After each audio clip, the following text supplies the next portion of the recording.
How are we doing, everybody? We are here back with another YouTube video on the Pop and Addy YouTube channel, our now 5th video. We knocked out 4 last week, which was pretty good, while we're trying to do our challenge of a video a day for a month. Turns out whipping out a video every single day is harder than it looks. Who would have thought? So now we are moving to an every other day cadence when it comes to this channel.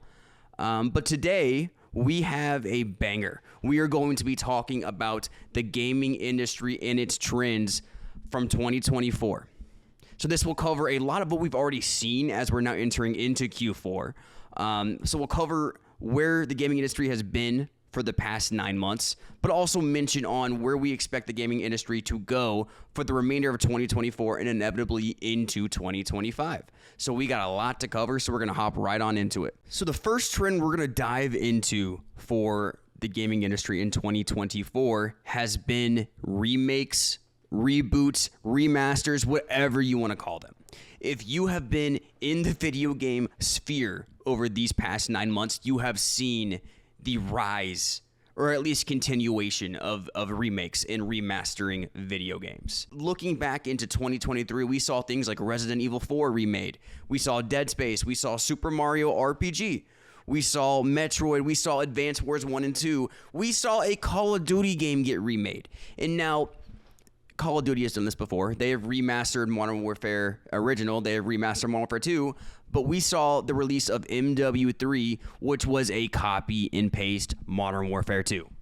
My favorite game of all time. Yet, it was not great. But that's a whole different tangent we can dive into later. As I was saying, there has been a massive influx in remaking of these older hit games. So, as we look at 2024, we have seen stuff like Silent Hill 2, Final Fantasy VII Rebirth. It's a massive game, and it saw massive success. We saw Tomb Raiders 1 through 3 remastered. We saw Persona 3. We saw Luigi's Mansion 2 HD. Nintendo is spitting these things out like it's no one's business. They are just killing the remaster game. And as an older company like that, with all of these massive hits, it makes sense. Why would they not do that, right? Why do companies do this in the first place? And I think the most obvious first answer is nostalgia for the established fan base, right? This is pretty straightforward. If you played the game back then, you are going to probably want to play it again now, right? This is pretty straightforward. They're targeting an existing audience that had bought the game the first time, and they're trying to double profit almost and have them buy it again and play it on, updated graphics, updated mechanics, updated consoles. And that also goes hand in hand with our second point, which is lower risk, higher reward. Compared to developing new IP for these video games, remastering a game is significantly easier. It's significantly less risky. There is just simply less moving pieces. It is a tried and true game that worked the first time, so all they have to do is remaster it and it will work the second time. If it ain't broke, don't fix it. It's a no-brainer for these video game companies and significantly less risky because the cost is less. You're just renovating, you're not rebuilding. You're not starting from scratch. You're not hiring new creative. You're not hiring half the staff that you would need for a new video game. And that leads us to our third point, which we've already talked about briefly in point 1, and that's the technological improvements, right? Advances in graphics, engines, and other technologies allow these companies to offer a significantly improved experience playing the game when it comes to these remakes, right? So a lot of these older players will come back for an improved a version of the game that they loved on a older console. Going alongside that, kind of a different side of the same coin, is bringing games to new audiences. A lot of these older games have been lost on old consoles that are no longer in use. A lot of these, like specifically the Nintendo games. Things like The Legend of Zelda Link's Awakening, which was a Game Boy classic, you can now play on the Switch. And that's why Nintendo is doing a lot of these remasters, because they're bringing it from their old consoles into the Nintendo Switch, which not only targets their existing player base who might own a Switch who played these games originally on things like the Game Boy and the GameCube and whatnot, but it also brings a new audience on these younger kids who had never heard of this game but are now seeing it trending and want to play this game on their Switches. And lastly, the reason they do this is for brand revitalization.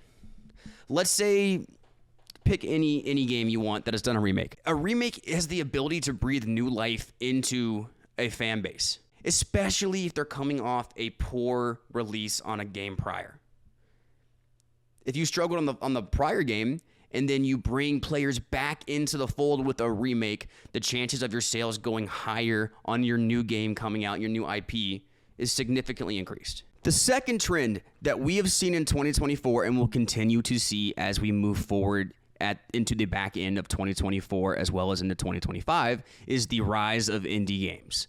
Now, 2024 is not the first year indie games have become a phenomenon. You take games like Among Us, which during the pandemic exploded, saw crazy growth. You take Fall Guys, you take other games like that were more indie games, and they've been exploding for a couple years now. Hand in hand with the point of the rise of indie games is more so the downfall of AAA games. It's not that AAA games have gotten that much worse. I think they've just gotten complacent. Their product is not as revolutionary as they used to be. And I think that AAA games in general are just, the player base is seeing that AAA games are no longer the cutting edge in the gaming industry. We've seen all of these AAA games like Suicide Squad, Star Wars Outlaws, Starfield, Redfall, Forspoken, Atomic Heart, Skull Island. All of these AAA games with massive budgets just flop, just fail. That's the reality. That's what we have seen going on in the video game community. But on the other hand, we have seen games like Hades 2, Palworld, Valheim, Elden Ring, Skyrocket, Among Us, Fall Guys. All of these more indie games have been killing it. Why is that? Well, we've mentioned that the AAA games have become more complacent, and we think that's probably a big contributing factor to the rise of the indie games. But it's also never been easier to create indie games. You have things like the Roblox developer, you have Unity Studio, making game development cheaper and easier. This is a net good for the video game community because of smaller scale developers are able to contribute creative and brilliant ideas like never before. It only pushes AAA game makers to do better. As sales for AAA games start to drop, they will start to look towards these indie developers to essentially copy or duplicate the effect that is having on the gaming industry, which again is good for the gaming industry.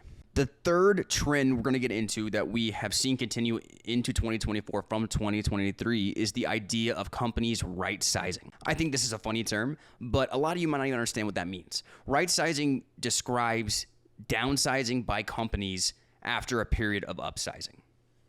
So they call it right-sizing because this is the size that the company should have been in the first place after they have overhired, right? And we saw this in 2023. There were over 10,000 people laid off in the video game industry in 2023, and we expect it to slow down because that was an unprecedented number of layoffs. We saw whole organizations collapse. We saw esports teams being sold off at fire sale prices. We saw these massive developers firing people like it was nobody's business until we saw January and February of 2024, where we had over 10,000 people let go in the video game industry in just the first 2 months. We saw companies like Twitch, Unity, and EA dropping people like hotcakes. They couldn't afford to continue to pay all these employees. So we are already past last year's record for layoffs. We passed it in the first 2 months, by the way. So why is this? And if you don't understand economics, this is a confusing question. Because let's take a look at something like the revenue in the video game market over the past couple of years. Yes, there was a dip in 2022, and that could lead to the 2023 layoffs, but 2023 was back up. Nearly $40 billion more than they did in 2021. As we look at 2024, we're up even higher, and we will continue to see this growth in the video game industry. So why are companies overhiring? Why are they laying so many people off if their revenues continue to grow? That is the question. And we're going to have to get into some more intensive topics, I guess, when it comes to things like interest rates. So as you can see, here is our interest rates over the past 5+ years. 2017 at about a 0.75, which was pretty good. Rise up into the 2.5 rate.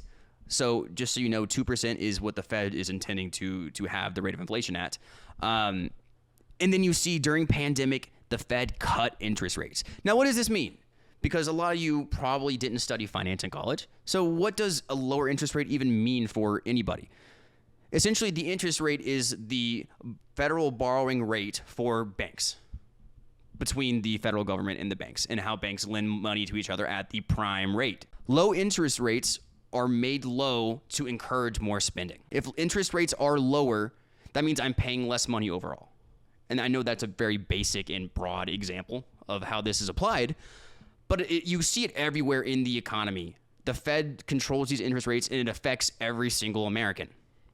And I don't want to get too political here, so I apologize if I'm drifting into that area. But when the pandemic hit, people were not spending as much money. Everything was shut down. Businesses were failing. So the Fed came in and cut rates to dirt low, less than 0.5%, which means people want to spend more money, more bang for your buck, if you will. So you see this trend carry over into a late 2022, early 2023, where the government now hikes interest rates back higher. And in 2023, it reaches a whopping 5.5%, which is pretty high. The problem with these now high interest rates is the rate at which people borrow money drops dramatically. So people are spending less because of this, which means the economy shrinks a tad.